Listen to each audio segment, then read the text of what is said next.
As Leeds would triumphantly proclaim its status as the motorway city during its construction of the first so-called urban motorway around the city centre, Sheffield too had its own plans for an urban motorway. So why isn't it there, and what were the plans?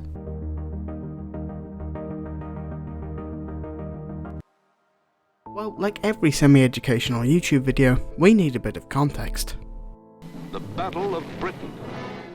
After World War II, reconstruction of the UK began, with the government building thousands and thousands and thousands and thousands and thousands of new homes, to replace the ones that our good friends the Germans blew up during the war. These government and council-led developments can literally be seen across the country, as nearly every single mid-sized town to city is absolutely littered with them. They come in big, small and box sizes, and whilst the big ones are controversial, the main ones that are important to us are these suburban ones, with drives and grass and things. That for some reason were all the rage. I don't know. What's not to love about city centre slums and having rats for neighbours? Anyways, where were we? Ah, yes, here. Isn't it? Well, it's something. Look, it's the same house for 20 square miles with the same drive and design, and we're getting off track again. But yes, you see all of these lovely paved driveways and gardens, well, they had to be built around the outside of the city because there wasn't space. Space!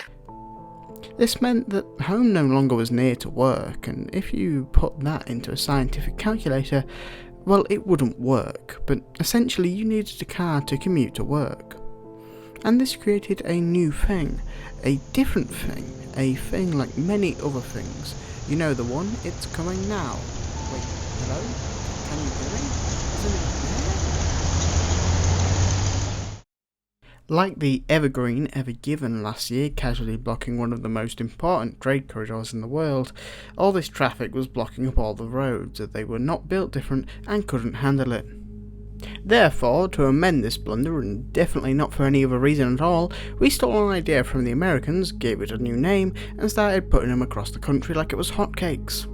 In all the fanfare, society decided for itself that motorways were great and directly linked you having them or not to economic growth, which quickly resulted in city councils and county councils across the country to be absolute in their aims to bring motorways to their cities. So Leeds, now pompously naming itself the Motorway Cities of the 70s, and wanting to be a northern beacon of progression and growth, embarked upon its own personal goal of building out the first new urban motorway around the old city centre, with the first two phases of the motorway opening in the 1970s, as seen here, and that's an urban motorway. Now with that out of the way, to Sheffield.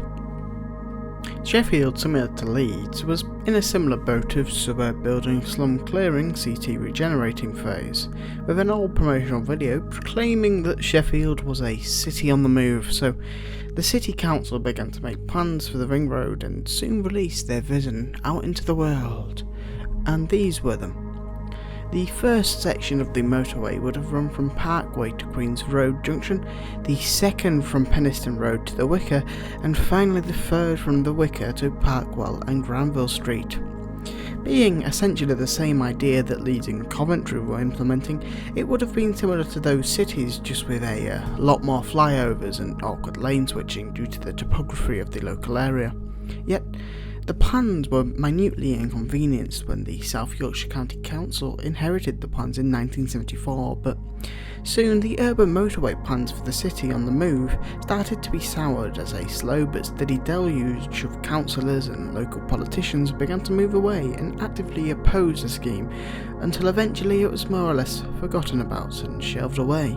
Though it could be argued that whilst it doesn't have a blue sign and an M sticker on it, that the A61 in many parts does somewhat meet the criteria, as it in most sections has 4 lanes, and in some even 6. But before you ask if it could still be built today, whilst theoretically it could, in actuality it just won't, because there's tons of stuff built in the way where it would have gone.